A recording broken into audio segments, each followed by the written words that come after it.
was battling this disease. It's terminal, but I found a cure for it. It's called writer's block.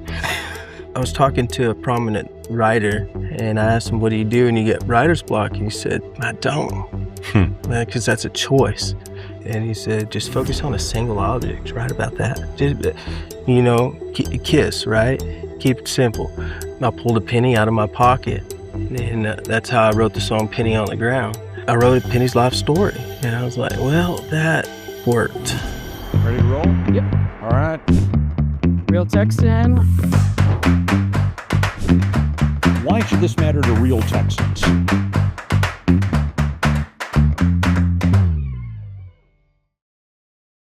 Hey, thanks for joining this edition of Real Texans. I am so excited to have sitting here in our studio Manzy Lowry, songwriter, singer, musician, all the great things, husband, father, all that stuff too. But it's great to have you here with us today. Love your work. Thank you so much. And so it's really cool to kind of sit down with you and talk a little bit about your background in music. You're from Ballinger, West Texas boy, but you kind of bounced around all the Midwest. Texas, I've lived Arizona, New Mexico, Oklahoma, and traveled all over, basically from Idaho south. What has it then that as an adult, you went to Angelo State. Yeah. What is it, though, as an adult that made you think, Texas is where I'm setting my roots? I mean, I was born in Texas, so it's something that it's unless you are, it's hard to understand, right? I mean, there are some folks that make their way here that are Texan at heart, Yeah. But it's the only place with all my travels and in my experience that instead of saying you're from the U.S. or United States, you can say you're from Texas, and the whole world knows where that is. Right.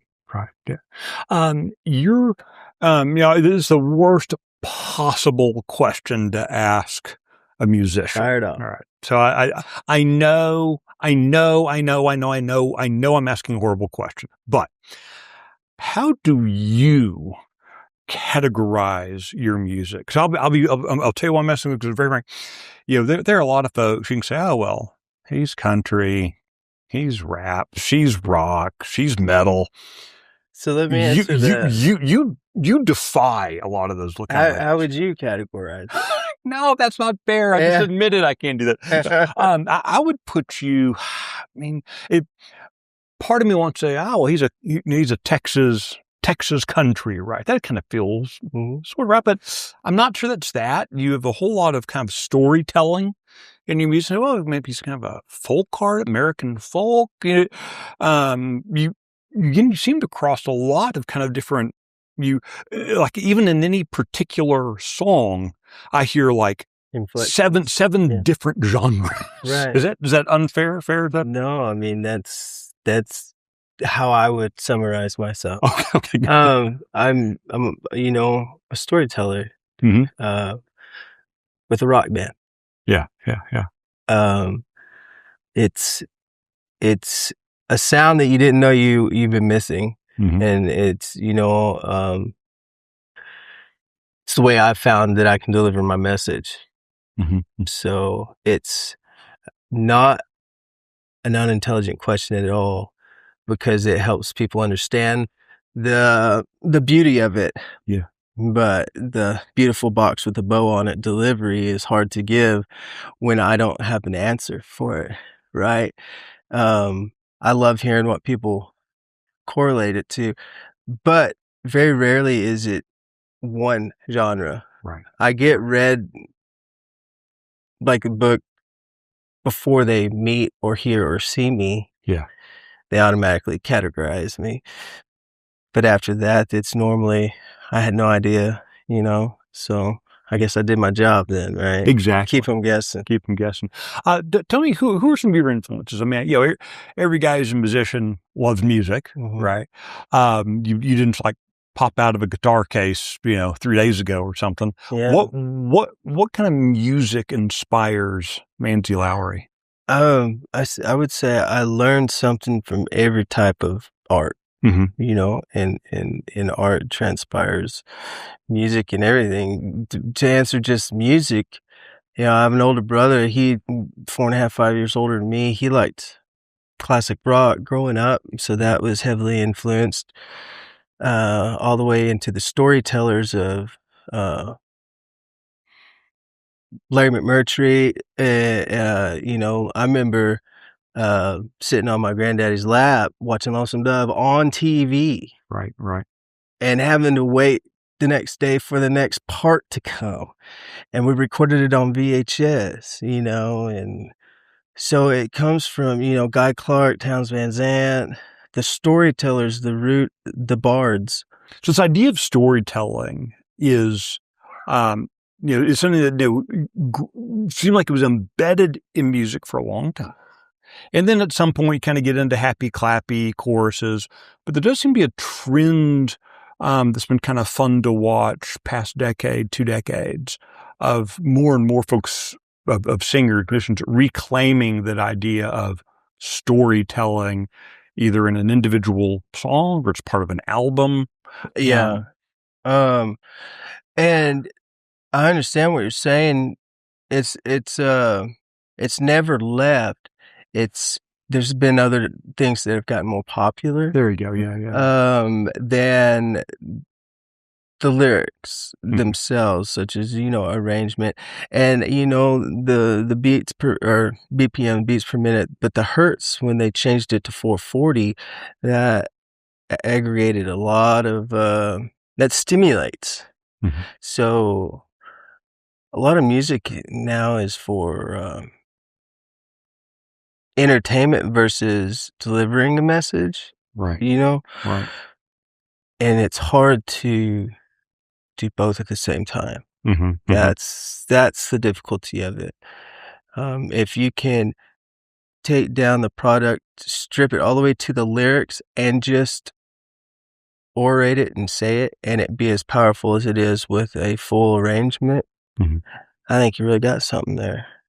And you have now started releasing some spoken word tracks. Yeah. Tell me how was that? What drove that for you? So I was battling this disease. It's terminal, but I found a cure for it. It's called writer's block. And I just, I was talking to a prominent writer, and I asked him, "What do you do when you get writer's block?" And he said, "I don't." Because that's a choice. And boy, that's just an uppercut, ain't it? And he said, "Just focus on a single object. Write about that. Just, kiss, right? Keep it simple." And I pulled a penny out of my pocket, and that's how I wrote the song "Penny on the Ground." Oh, cool. 'Cause, I picked it up in a parking lot. I wrote a Penny's life story, and I was like, well, that worked. Could I be so bold as to impose on you to play that for us? Yeah, I'd be honored. I'm glad you asked. Sure, thank you.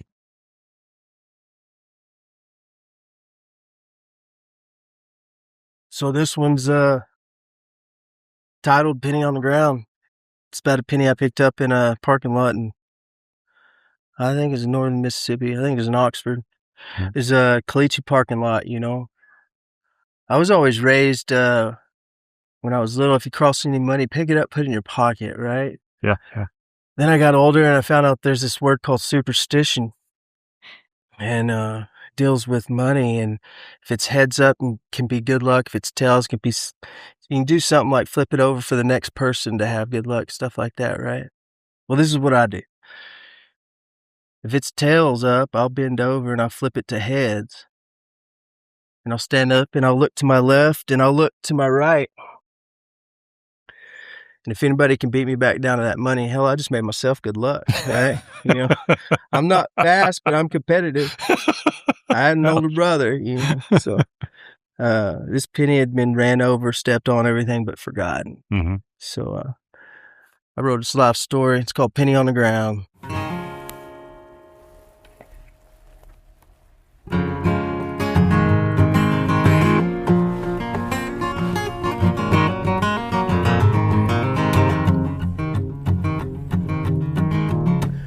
I'm just a penny on the ground, and I've made my way around. Many pockets I have seen, many heads until dreams, like a cat that got the cream. On the run, on the go, traded for Bazooka Joe. Flipped high in the air, and how it landed was all that they cared. Like a game of truth and dare. Well, I might not be worth a dime, I'm a nickel for your troubled times. Just a penny or so I've been taught, whether you like it or not. I'm a penny for your thoughts. And I've been at the bottom of that well, I've seen the gates that they call hell. I saw the light and I ran home. I got lost in her catacombs. I'm a penny on the road.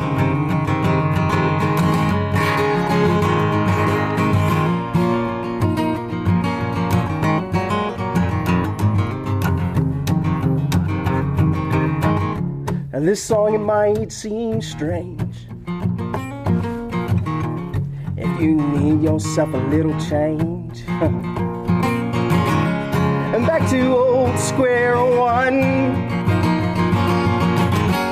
'cause I'm a penny with a gun. I'm a penny on the run. Well, I'm just that penny on the ground, and I made my way around. Many pockets I have seen, many heads until dreams. It's like a cat that got the cream.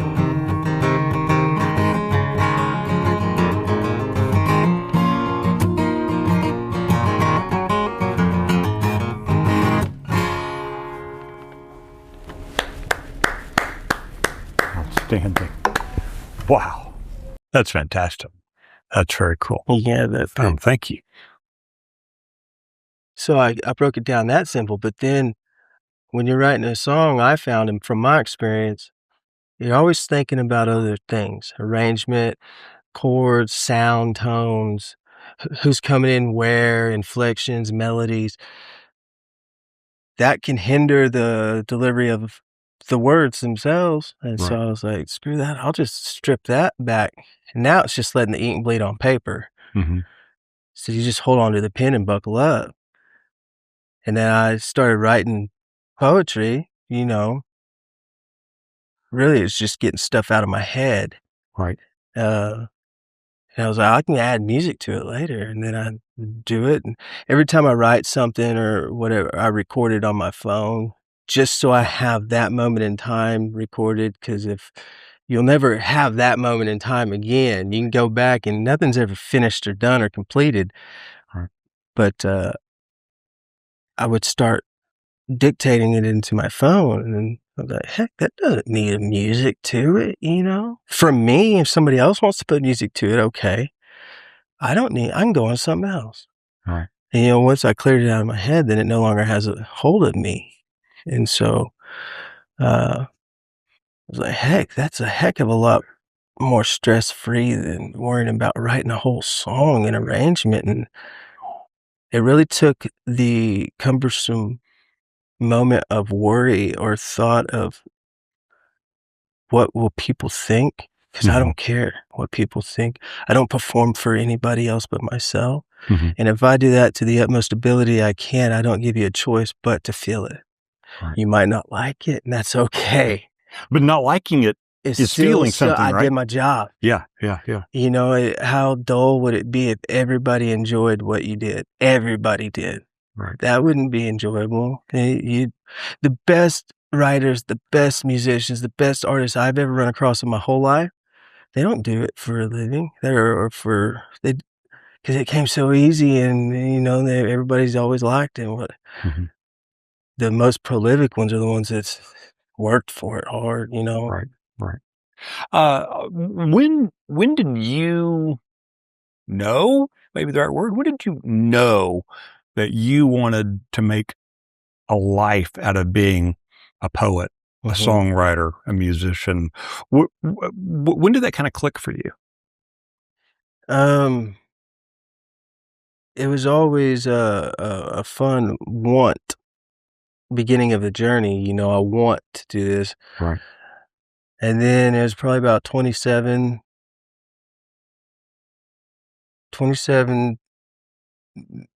33, and 35. There's pretty pivotal growth moments for self-growth for me. Mm-hmm.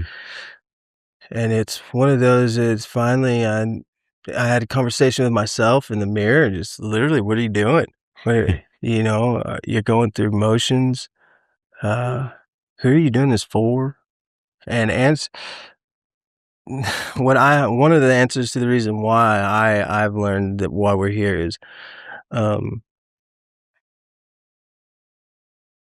most difficult thing to do is be 100% self-vulnerable to yourself and honest to yourself. Mm-hmm. And so when I did that, I have moments, pockets of it. You know, you can't always be that way. You'll probably go crazy. And I said I was doing it for the wrong reasons, and I'm going to do it for myself first, and then grow from there. Right. So it was in late 20s probably when I figured out, okay, I'm getting a new effect. I've always done it my way from the beginning. That's why it's been a steep mountain. I've always played more original songs than cover songs. And I haven't been invited back to a lot of places. I know I can't play certain places. That's okay. It used to affect me when I was younger. I don't care now. I don't need to play those places. Right. I'd much rather play to a sitting room of 20 or 100 people that are feeling what I have to say versus thousands of people that don't. And I've done both, and I'd rather play the ashtrays than the assholes. You know? Yeah. And so, with that said, you travel a lot, you tour a lot. That's something most of us don't do, right? How do you get yourself into that place to be able to every night? I know you're playing kind of the same set, but for the audience it's something different. But for Manzy, this is now your 9,000th time, right, to sit on that stool and play that song. Right. How do you get yourself into that? So that's a great question. You got good questions. I commend you on that. So what I do, I've got a pretty deep stockpile of songs. And so, yeah, there are some hitters that I try and perform every show, but I don't go up with a set list most of the time. Oh, cool. And so, I mean, Grant Jumper, he comes out, I always ask him, what do you want to hear? And if anybody wants to hear something, if I can remember it, more than likely I'll play it. Right. But I've forgotten more than I ever remember, But that's one thing, is not writing a set list. And so every single show is different, even though you might hear a lot of the same. Yeah. I highly doubt in the thousands of shows that I performed that I've played straight through the same way. Oh, fine. Yeah. And so that might add some spice to it, It's not just salt and pepper. There's some jalapenos in there, Right. So, and also different town, different audience. I go back to, as long as I feel good, then they're going to feel good. Right. Yeah. Well, a lot of a performance should be a kind of it's like this contract of a relationship, It right? is. It's a give and take of energy. Yeah. And if you're being so quote unquote fake or jump through the hoops, you can feel it. The audience can feel it and read it. Mm-hmm. And I've learned nobody wants you to do bad. Nobody wants you to fail. Right. They're there to see you. Yeah. Right. And so it's getting out of your own head. Mm-hmm. Mm-hmm. And two of the most kind of juxtaposed two kind of performers I've had the opportunity to see. One of my absolute favorite musicians, David Allan Coe, good Texas boy. I saw him play in a bar, and he just up there doing his thing. It was fantastic, and you felt like you were sitting on the back porch with David Allan Coe, and it was just fantastic. I was at Madison Square Garden and heard Billy Joel do a concert. And again, with this little bar, thousands of people, but you still felt like you were sitting in Billy Joel's living room playing the piano. How personal can you make it? Yeah, it was just very personal. That's it. And it was just so striking. You got to connect with each soul. Yeah. That's one thing, too. I rarely look at the audience when I'm performing. Mm-hmm. I don't like the eyes, because if I do, I'll get locked in, and then I'm squirreling. I'm thinking like, I wonder what they had for lunch, So Right. That's a great example. Some of the greatest performances I've ever seen have been very small audiences. Right. And I've even seen the same performers in very extravagant lights, pyro performances. And I personally like the real small, intimate, but there are places for the big grand shows. I've seen Willie sitting like this, and I've also seen him at the rodeos. Right. So Right. it's beautiful. The beautiful thing is, and what I am very grateful and appreciative to be here is, y'all are y'all love art in all facets, and that's beautiful to me. Yeah. Well, there's something cool, I think, for mostly non musical lover, right? Is there something so cool about when you can see a musician who just loves what they're doing? I don't play golf, but I can tell that that guy must be really good. You can kind of see it, that their love for the game, the love for the instrument they're playing, they got Bob Ross, the PBS, painter. He loved painting. It's not a mistake. It's a happy cloud. That's right. That's a happy bush. That's another thing too. There's no right or wrong with art. There's no correct way or wrong way with art. Right. If you're around somebody that says this is the only way to do something, then that's a red flag. That with anything, this is the only way to put this nut on this bolt. No, sorry, Jack, it's not. I can tell you it's not. And I learned that later on. It's if somebody tells you this is now, there's expedited ways, there's quicker ways. Great. Right.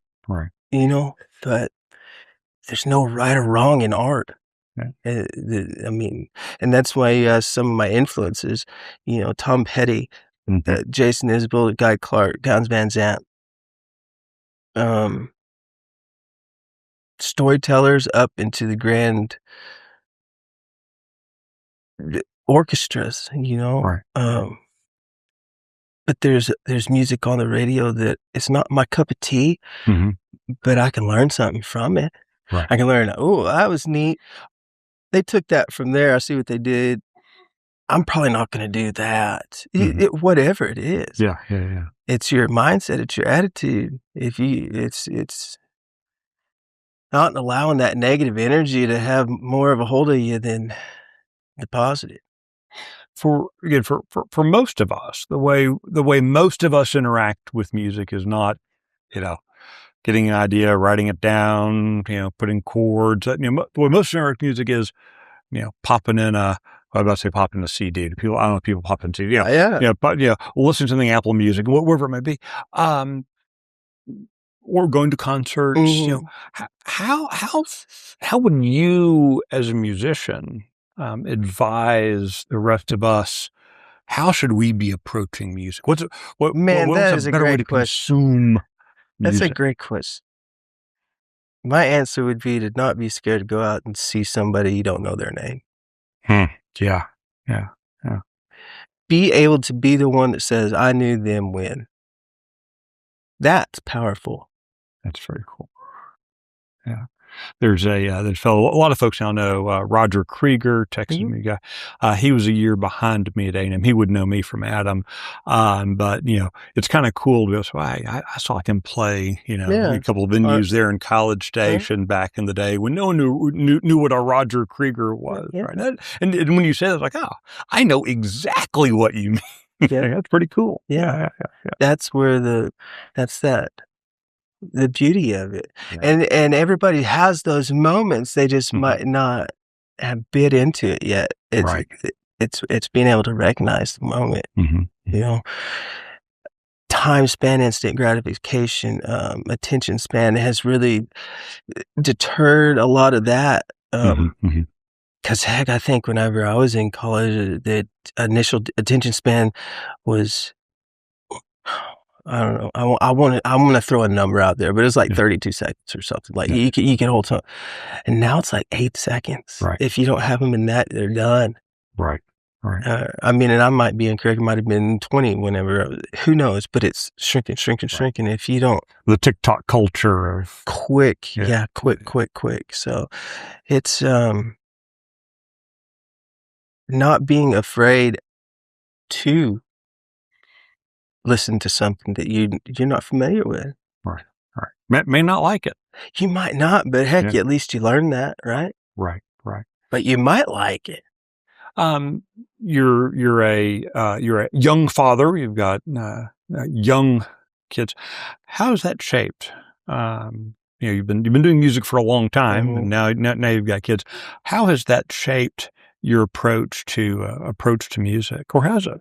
Well, I don't have too many late nights like I used to. I pretty much know where I'm going to be sleeping, and I've slowed down a lot of the nightlife.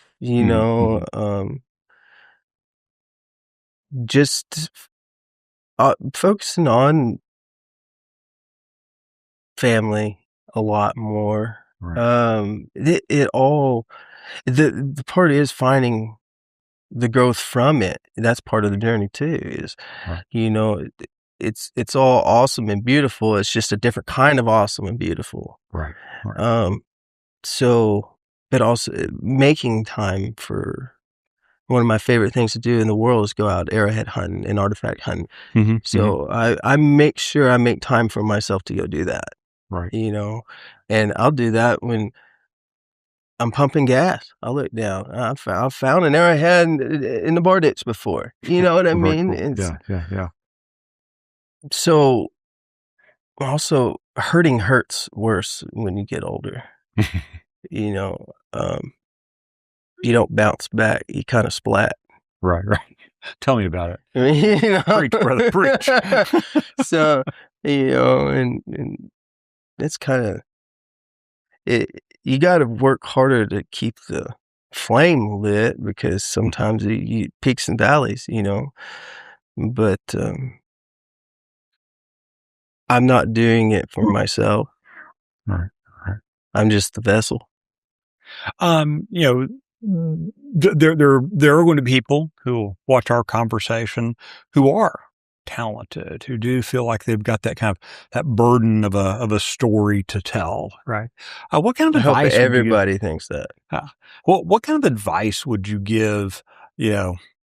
Some young guy, young gal out there about how to write it down. How to write it? That's it.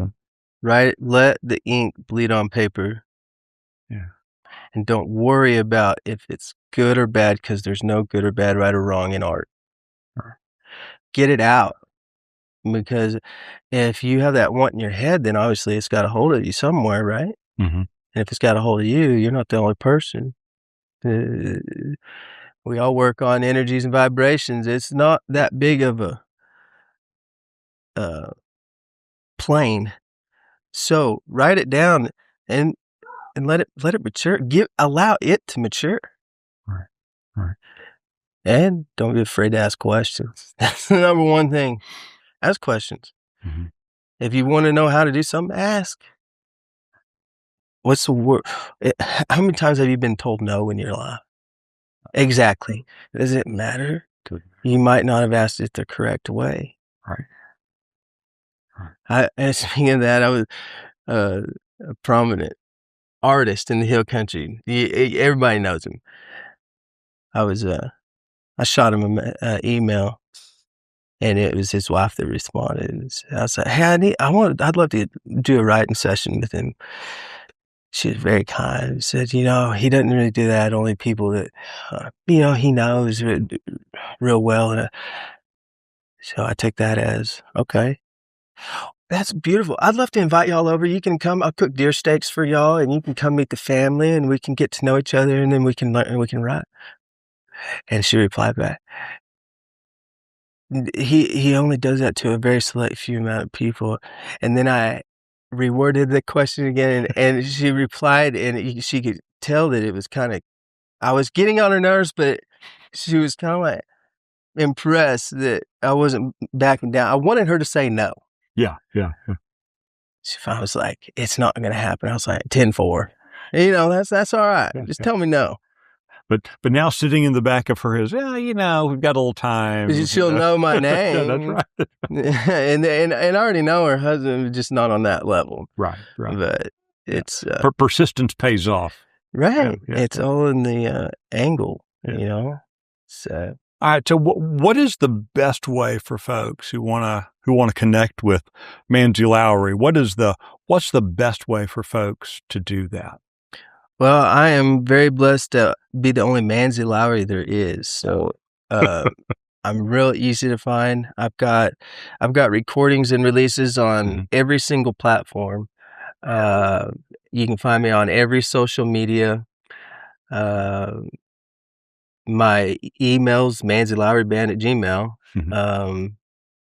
But just type my name in, MANZYLOWRY, and you can find me. Outstanding. And you've got a consistent dates. So they're up on your website, manzylowry.com. Yeah, consistent dates up there where folks can take a nice evening and go see you up on stage all the way. And I'll turn out. I'll be in Idaho in August, September, and tour out all over. That's another thing. If there's some good joints out there, let me know. I'll see how close I can get to your areas. And goals keep it between the mustard and the mayonnaise, right? So keep it on the road. Manzy Lowry, thank you so much for taking time to sit down with us. We're going to be ending out this edition of Real Texans with Manzy Lowry performing The River Jordan.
Just a stray dog followed me when I get that smoke at night.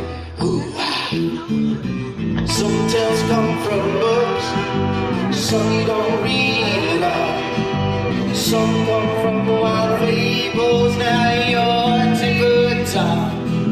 Some come from the unknown, some come from that past. The best will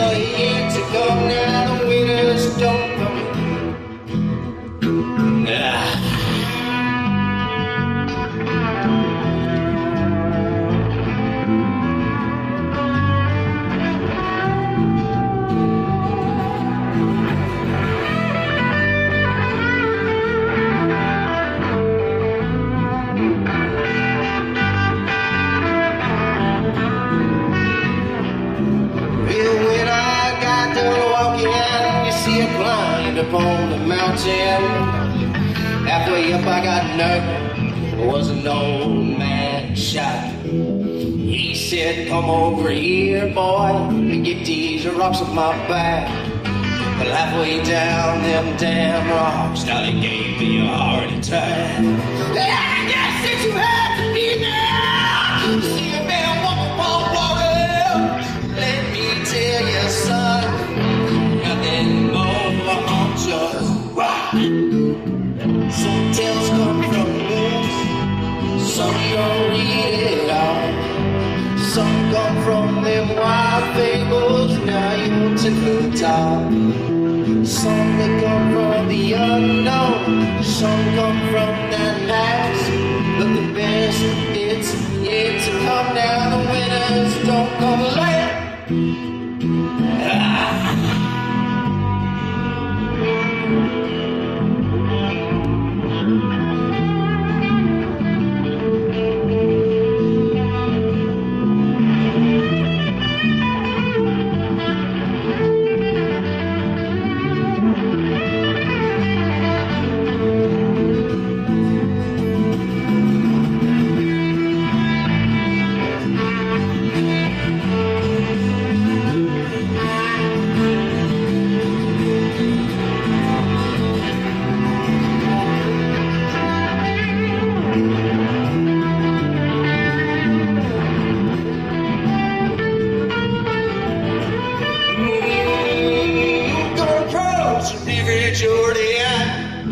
Wash away my sin. I went across it halfway and I could not.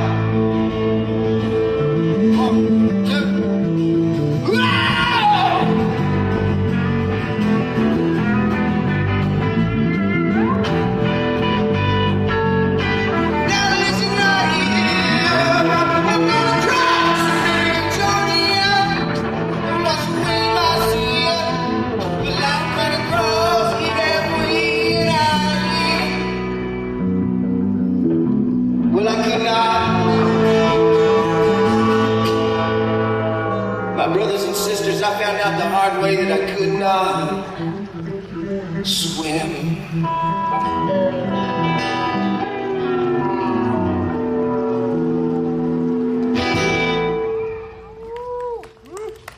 Thanks so much. That's a true story I made up.